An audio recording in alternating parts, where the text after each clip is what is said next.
Nasrallah. First and foremost, I'd like to start this lesson by giving all praises, honor and glory to the Heavenly Father and His only begotten Son, Yahweh, Bahashem, Yahweh Shai, Bahashem, Rachak Kodash. Double honors to the elders and apostles of Great Millstone who rule well and taught me this 100% truth. Double salutations to the Akim out there spreading this word in truth and sincerity. And shalom to the few Akwath listening in today. I'm back at you with another lesson entitled For When They Shall Say Peace and Safety. Alright, because you see, what's going on now is that this devil is basically putting you guys, the population, back into that deep sleep. You know, everyone was sort of questioning what's going on when the inflation, you know, the prices were rising, when there was, you know, scarcity of items and, you know, all sorts of different problems happening, you know. But then the moment things calm down, you know, you've got the petrol prices decreasing again. You have things looking like they're going back to normal. Now all of a sudden everyone's gone back to sleep. Like, oh yeah, you see, it was a false alarm. Alright? But you see, this is the thing. Yahweh Shai is coming back at an hour which no man knoweth, man. Alright? And this devil is very good at putting the people back to sleep. You know, don't worry about it. And this is how this is how Esau Edom is gonna catch you guys off guard, man. Those of you who are not paying attention. Alright? That's why we constantly have to stay in the spirit, measured out the times diligently. Alright, stay in the word, because you see, when things slow down, it's easy for you to just be like, yeah, you see, nothing's happening, man. Oh, the Bible ain't real. But that's how a lot of people are going to get caught out. That's how 2/3 of our people are going to get caught out. Because at one point, it was looking very dire. But now, because things seem to be so-called normalizing, you know, you don't have as many Crown Vic cases or MP cases right now. Everyone thinks, oh, okay. So, you know, things are going back to somewhat normal again. So then you try and tell them that, hey, the end is near. They're like, nah, you know, prices have gone back down, cases have reduced as well, and things of that nature. But hey, what does it say in 1 Thessalonians chapter 5 and verse 3? For when they shall say peace and safety, then sudden destruction cometh upon them, as travail upon a woman with child, and they shall not escape. You see? So that, look, the destruction is going to come suddenly. Alright? Yahweh Shai is going to return at an hour people least expect. You see? Let's prove that real quick. I believe that's in Matthew chapter 12. No, not 12. I think 24. Let's see.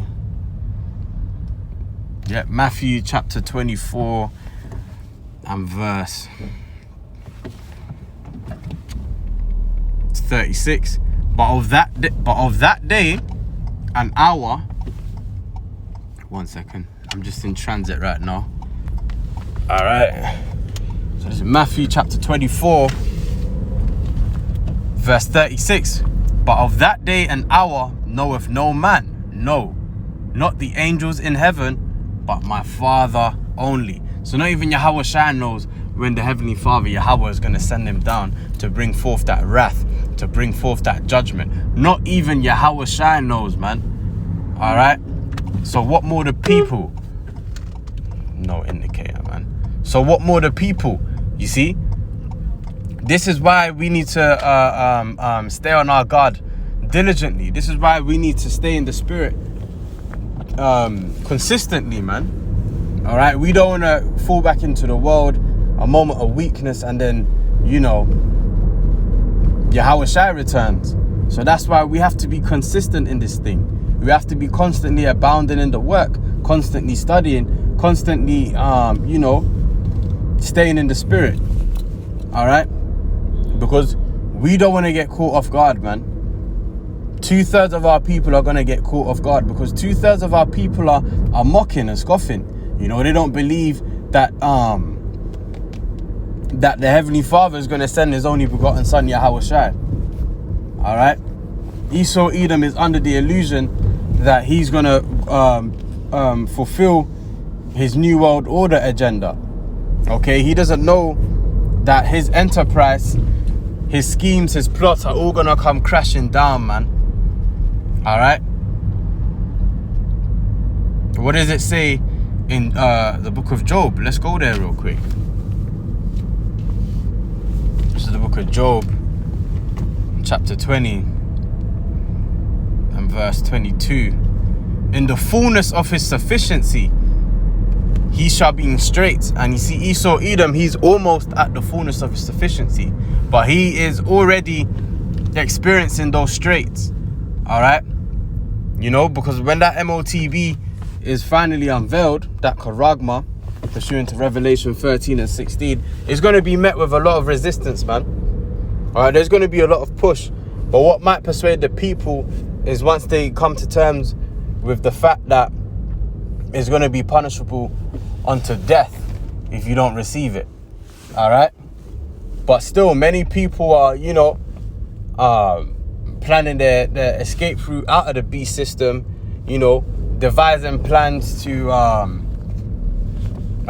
live outside of the grid.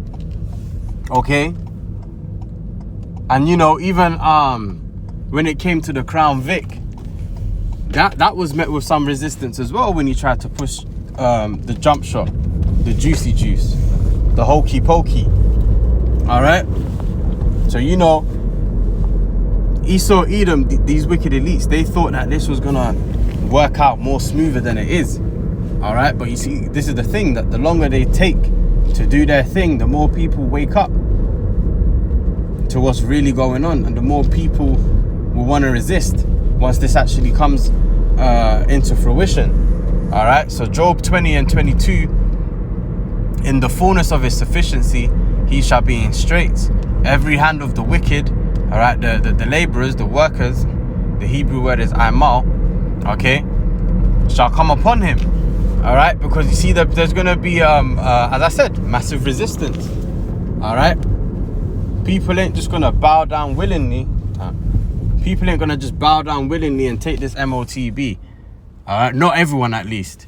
You see, verse 23, when he is about to fill his belly, the Most High shall cast the fury of his wrath upon him. So just when Esau Edom's about to say, you know, we went through so many trials and tribulations, but guess what? We finally did it, man. That's when the Heavenly Father's going to cast the fury of his wrath upon him and shall rain it upon him while he is eating. All right? So you see, Yahawashi, he's coming at an hour which you least expect. This is why, you know, that and really that statement there should invoke fear in your heart, man. And this is why we need to be repenting, you see? Because we, excuse me, we don't want to get caught off guard, man. We already know, pursuant to Hebrews 10 and 31, it is a fearful thing to fall into the hands of the living power, man. All right?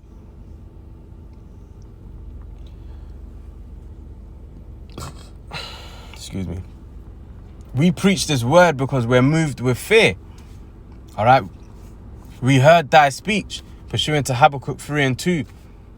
All right? And we don't want to die the death of the wicked, man. That's why we teach this word. That's why we be laboring. Okay? So you don't want to be in that peace and safety spirit, man. All right? Because that's a prideful spirit, you know?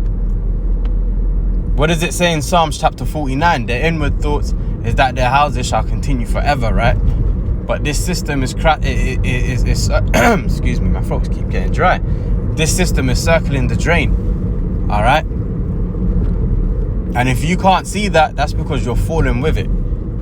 You see? But we need to stay locked into this truth now more than ever, because we don't want to get caught up in the calamities that's about to come forth on this planet, man. All right? As we know, pursuant to Matthew chapter 24, a time like never before is coming upon this earth. You see? Nor shall there ever be a time like this. Alright? There's going to be a famine of the word real soon. What are you going to do then? Okay? Ezekiel chapter 7 and 5. Thus saith the Lord Yahweh, an evil and only evil, meaning bad times, behold, is come. Alright? Concentration camps, famines, economic woes, hyperinflation, digital currency, MOTB. Alright? This is all evil, man. And only evil is come. You see? Verse 6, an end is come, the end is come, it watcheth for thee, behold, it is come. So there is no denying that we are living in the last days, man. Alright, and anyone telling you different is blinded. You see, I mean, it's clear as day. These are the signs that even prior to being in the truth, you know, I remember being a kid, being on YouTube, and we'd always watch these conspiracy theory videos, these Illuminati videos, right? And you know, you can't find those videos now. They've obviously removed it, but they spoke about these things that we're going through right now. But you see, the Heavenly Father has poured that spirit of deep sleep upon 2/3 of our people, man, and they can't see what's going on. They can't see past the veil. All right, they're in that deep slumber. That's why it's a blessing to have this wisdom, knowledge, and understanding, man, because this is what will potentially save our lives and deliver us. Lord willing, we endure until the very end. All right. Verse 7. The morning is come unto thee, O thou that dwellest in the land. The time is come, the day of trouble is near, and not the sounding again of the mountains.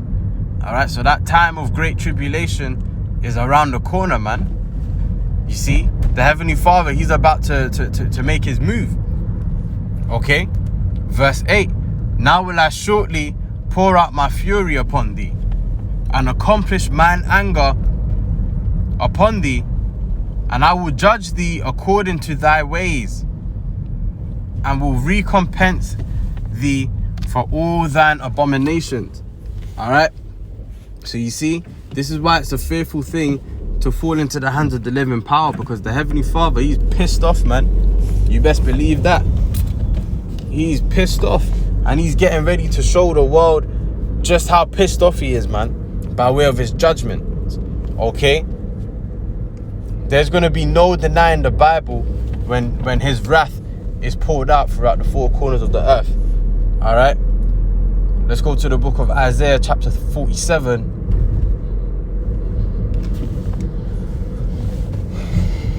Isaiah 47.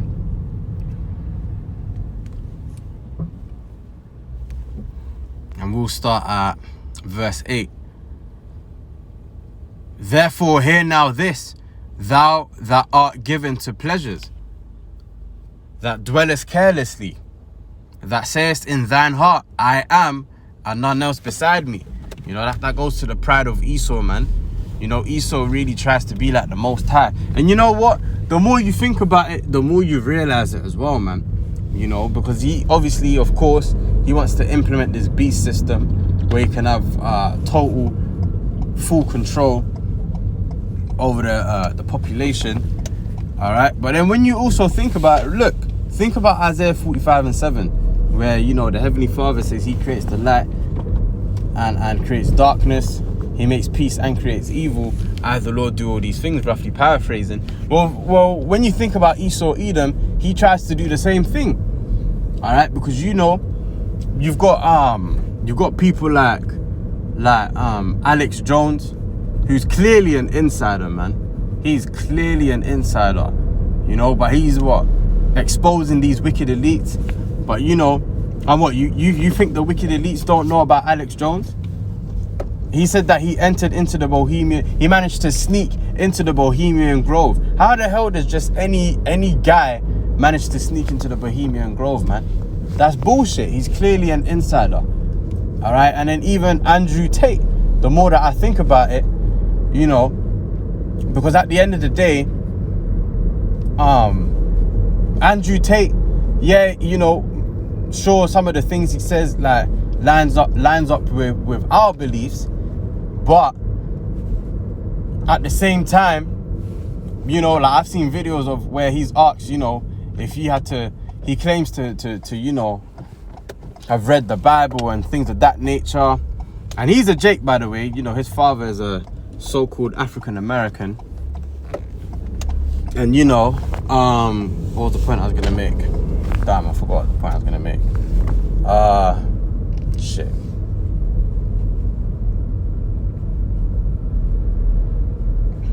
So lucky, the man's gone completely blank. Andrew Tate. Yeah. So you know, but at the end of the day, he's loaded, man. And we know that pursuant to Psalm 73, what does it say? These are the ungodly who prosper in their riches, or increase in their riches, something to that effect. All right. So he's clearly an insider as well. And I've seen some of the hand gestures that he be holding up in his pictures and some of his videos, right? He be doing up the what's it called? You know, that elite hand gesture where it's like a sort of pyramid. Okay? So he's clearly an insider, man. All right? So look, Esau Edom, he's playing both sides. He's trying to, you know, control the good narrative and the bad narrative. Even when you think about like these news channels, right? Like you've got Fox News, you've got what's his name? Is it Chris Tucker? All right, who reports on Fox News, and he pretty much be exposing these wicked elites. But at the same time, you need to understand that these wicked elites are the ones that control the media. So clearly, you see, they really try and be like the Most High, man. You know, that's how prideful they are. That they're trying to control both sides of the narrative. Just a bit like how they control both sides of the political party. All right? You have to wake up and smell the coffee, man. This is Esau Edom. All right? The great deceiver. The serpent. Right? Isaiah chapter 47 and 8, continuing on. Esau Edom says, I am, and none else beside me. I shall not sit as a widow, neither shall I know the loss of children. So, you know, that's how prideful this devil is. He believes even with all his wickedness, he's not going to suffer, man. Verse 9, but these two things shall come to thee in a moment, in one day. All right, you see, when they shall say peace and safety, then sudden destruction cometh upon them, as travail with woman with child. All right, it's going to come when they least expect it. You see? But these two things shall come in a moment, in one day, the loss of children and widowhood. They shall come upon thee in their perfection, for the multitude of thy sorceries and for the great abundance of thine enchantments. Because when you look at our people, man, our people are under a fucking spell, man. They can't see what the hell is going on. They don't know what's right from wrong. They don't know their left to right. And they're just blindly following this beast, man, all the way up until their destruction. All right. So Esau Edom, he's got a great penalty, a great price to pay for that, man. And he's gonna pay with his life first and foremost, and with slavery. Revelation 13 and 10. He that leadeth into captivity shall go into captivity, man. Verse 10. For thou hast trusted in thy wickedness, thou hast said, none seeth me. Alright, but look, that the curtain's being unveiled, man. The curtain's being drawn, and Esau Edom's being exposed, man. And this is how we know we're close to the end. What is it? You can read that in 2 Thessalonians chapter 2 and 8, I believe. Alright. Thy wisdom and thy knowledge, it hath perverted thee. Alright. He's trusted in his wickedness for far too long, man. That he thinks that, you know, he's just going to continue to prevail. But really and truly, he doesn't understand that he's actually being snared and trapped. And thou hast said in thine heart, I am, and none else beside me. Alright, he believes he's God. Verse 11, therefore shall evil come upon thee, thou shalt not know from whence it riseth, and mischief shall fall upon thee, thou shalt not be able to put it off. And desolation shall come upon thee suddenly, which thou shalt not know. All right, so all these plagues, man, are going to come upon Esau, Edom, the heathen nations, and 2/3 of our people. All right, and they're not going to know what to do. They're going to know that indeed this was of a higher power. That higher power being Yahweh Ba'ashem Yahweh Shai. All right, especially when they see those chariots, man. They're going to know in that day. Everyone's going to be a believer in that day when Revelation 1 and 7 pops off. When Yahweh Shai returns with the chariots, the angels. All right, everyone's going to be a believer in that day. All right, then they're going to know that GMS had 100% truth all this time, man. All right, let's quickly go into some of the plagues. All right, 2nd Ezra 15 and 5. Behold, saith the Lord, I will bring plagues upon the world, the sword, famine, death, and destruction. And trust me, man, it is not going to be pretty. As it says in Hebrews 10 and 31, it is a fearful thing to fall into the hands of the living power, man. All right? But here's another thing as well. You know, our people continue to be wicked because they ain't been judged yet. All right, so their hearts are fully set to do wicked. All right, well, man, as it says in Isaiah 47, you know, those plagues, the judgments are going to come upon thee in their perfection, man. And you're not going to know what to do. You're not going to know where to turn. You're not going to know what to say in that day, man. Okay? So this is the book of Ecclesiastes chapter 8 and verse 11. Because sentence against an evil work is not executed speedily, therefore the heart of the sons of men is fully set in them to do evil.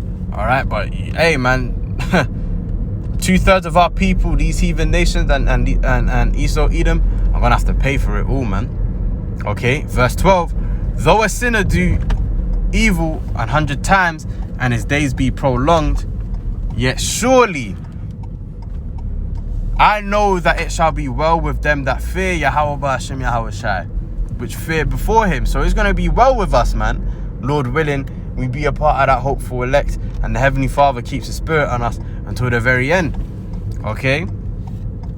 Verse 13, but it shall not be well with the wicked, neither shall he prolong his days, which are as a shadow, because he feareth not before Yahweh Ba'ashem Yahweh Shai. So fear the Lord, man, because he's getting ready to judge this place. All right? And that peace and safety spirit is going to run out. And you're going to realize it's too late. All right? So hopefully this lesson was edifying. And until the next time, I say shalom.